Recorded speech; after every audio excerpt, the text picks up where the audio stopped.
Hello everyone and welcome back to the Artificial DM. Today we're going to be taking a look at a viewer submitted story. I've actually got a few of these lined up that I've been needing to take care of and I just haven't gotten around to it. So if you have sent me in a story, I will be getting to them eventually. Anyway, I've only skimmed it a couple of times, because that's how we roll around here. But let's get into the story. Thanks again to Ramifrix for sending this in to me. Less horror, more socialism. But what's the difference, eh? So, saw one of your videos a few days ago, started watching, think it's great.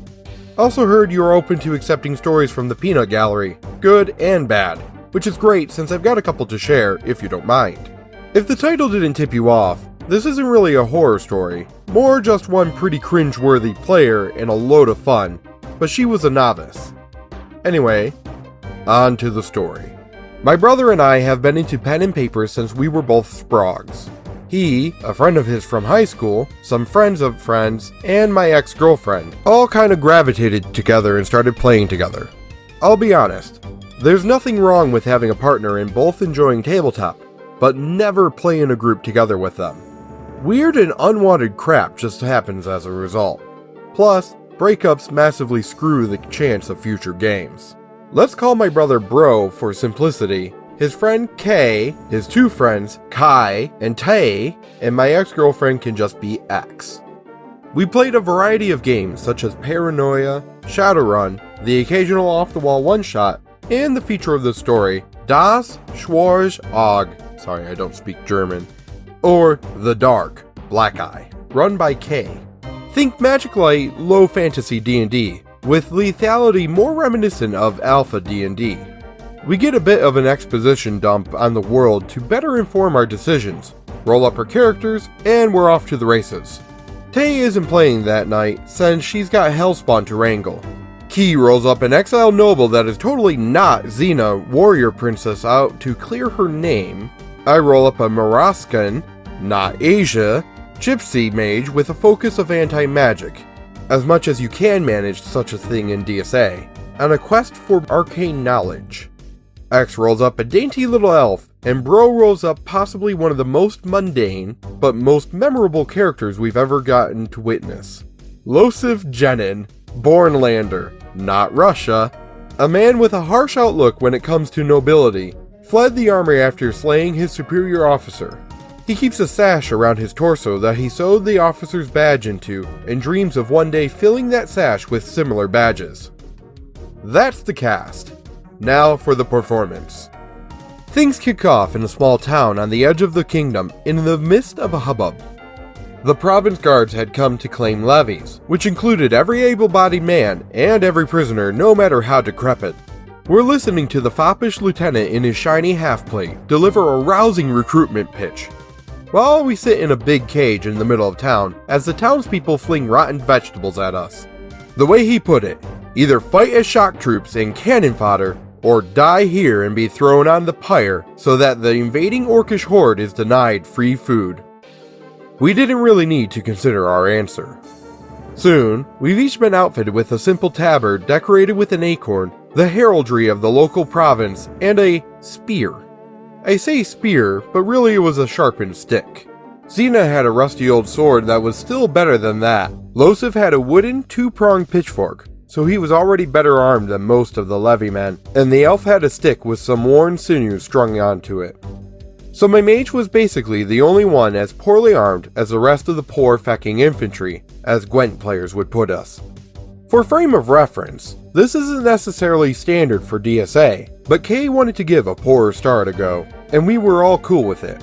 It sounds like shit, but I was having no end of fun acting like an awful caricature of a stereotypical broke Asian wise man mixed in among a bunch of poor sods being sent off to die. So with what's basically a bedsheet that does nothing for my defense, and a long pointed branch in one hand, I and the rest started marching. And marching. And marching. Loseph tried his best to flex his proletariat social muscles by rallying the people to him to overthrow the shiny nobles and take back control of their lives. He rolled miserably.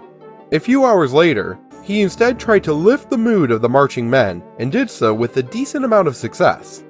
He endeared himself to many of the people, old men and 2 young boys included.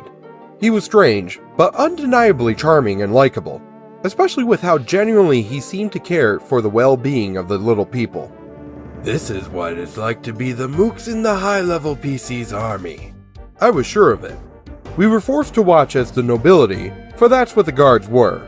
Knights, landed men, and nobles with enough coin to actually afford metal in their equipment, let alone enough to cover yourself with, and have enough for several swords. Ate decent food, had levymen run errands for them, and just generally be fops about everything. The shiny, revolting pictures of nepotism. And you can bet old Loseph was stewing with ideas. Eventually, a halt to the march is called as the sun sets and we break for camp. Loseph once more rallies the people in ways the nobles didn't even try. He gets latrines dug, rudimentary defenses made from spears and trenches. We were camped in a forest. There was plenty of wood to grab, and a series of night patrols organized. And naturally, Lieutenant Fob takes full credit and sticks Loseph and I on first watch. Dickweed. So we spend a few hours chatting, trading backstories, motivations, just good old roleplay. I let on a little more as to why my player character came so damn far with so little just to learn magic, revealing that he had a terrible hatred for it, but given he was one of the rare few that had the talent, decided to use it to combat and destroy mages that would abuse their cursed gift. Meanwhile, I take the time to shave myself a small stick into a point, a sort of wooden shiv. He now has 2 pointy sticks, which is at least something. Then we hear grunting, and our immediate first thought is, "Oh, good lordy, orcs!" Then we calm down and reconsider sounding the alarm just yet. If it's not orcs, any goodwill will have been eradicated if we wake up all these sleeping soldiers out cold on the moist, freezing dirt without real shelter on the eve of war. Best not get them riled up unless we're really sure. So we decide to investigate. The good news is that it wasn't an orc. Bad news is that it was way worse than an orc. It was a bear cub. We had just stumbled through a thicket, searching for the source of the noise, and found a baby bear. Then we hear grunting behind us. "Oh, hi, Mama Bear!" Mama Bear had also just dragged in a fresh hunk of meat. So we were doing the 2 dumbest things you possibly could with a female bear. We were standing within sniffing distance of a bear and her food, and we were standing between that bear and her cub. So it goes without question that Kay has us roll against fear. I succeed and immediately bolt up a tree. Loseph does not, and ends up botching, pissing his pants as he stands paralyzed. Thankfully, the smell confuses the bear for long enough that Loseph is able to get moving again and bolt up a similar tree right next to mine.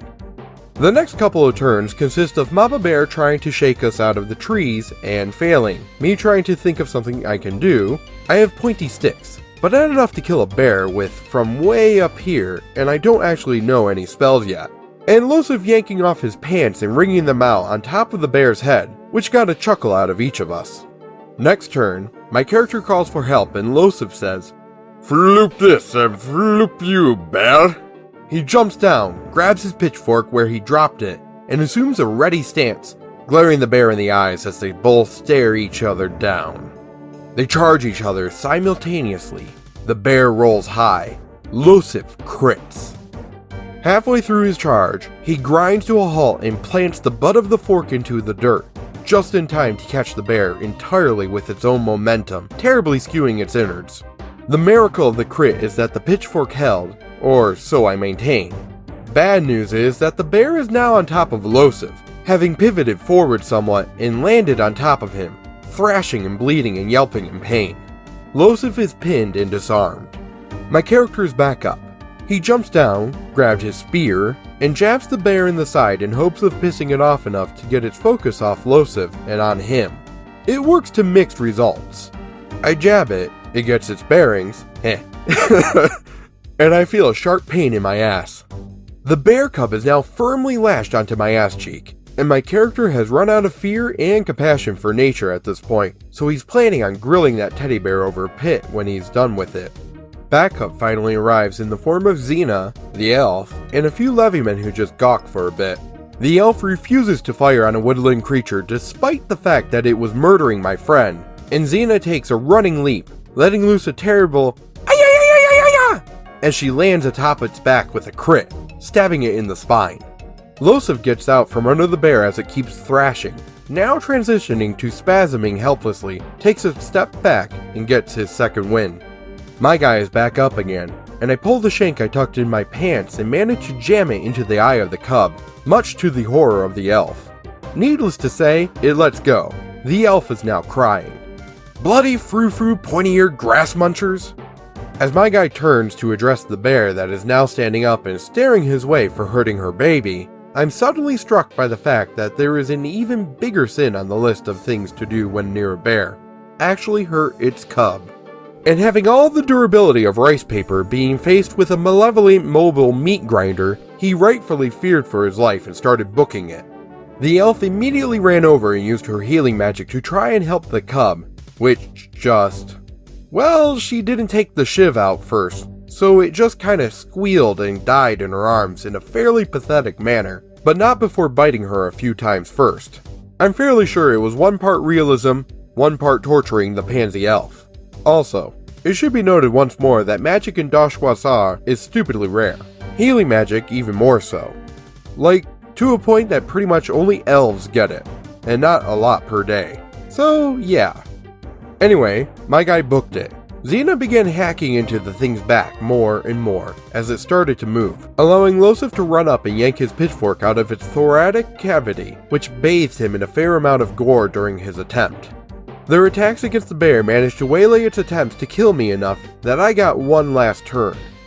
I asked Kay if my guy could dig deep for a spell, and he said, sure.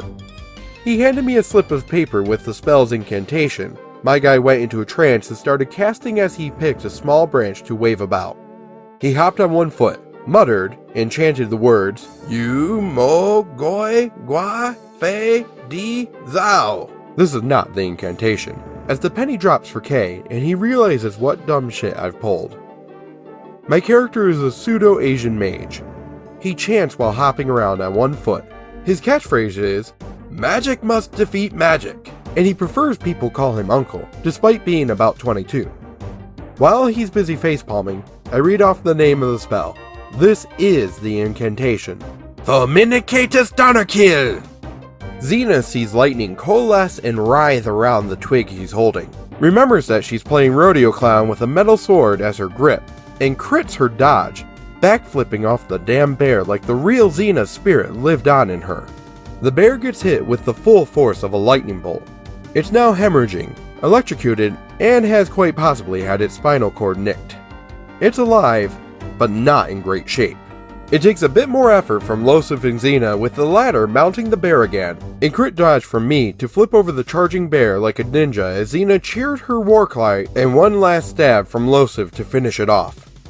After a minute to stop and catch our breath, ignoring the whimpering of the useless elf, which I believe was only half roleplay.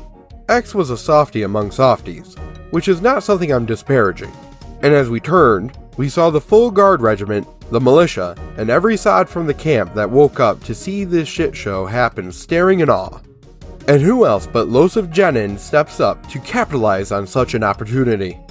He stomps up to the bear, uses Xena's sword to tear it open neck to groin, and yanks out its gushing heart. He lifts it high as he jumps atop the corpse of the bear, and proclaims with an amazing roll and a voice no man there could ignore, "Loseph provides!" And that's how Loseph and his compatriots won the hearts of the militiamen and the confused enmity of the nobles. This is getting a tad long, but there's a second half to this where we actually confront the orc army, and Loseph stages the socialist revolution he always wanted. If you're interested in hearing the rest, please do let me know. Thanks again to Ramifrix for sending that to me. I really do appreciate the story, and personally, I think this is a great glory story. This story actually came in after I put out the Gabe Black story, and honestly, I do have to say, the first character that player played as, Gabe Black, was not a problem character. And I feel that political stances in a D&D world gives the world a more realistic view, and can help the players feel engaged with the world that's being crafted. So by all means, play as Loseph Yennin, and bring socialism to your D&D world. In between him, Uncle Iroh, and Xena the warrior princess, I feel like that would be a pretty great campaign. And that's going to do it for today. I'm going to go ahead and record the next one, and hopefully you did enjoy this story, and you can listen to part 2, Loseph's Socialist Revolution. If you enjoyed the story, please hit the like button, because it really does help me. And if you want to hear more stories just like this, then hit the subscribe button. Until next time, hope you feel inspired.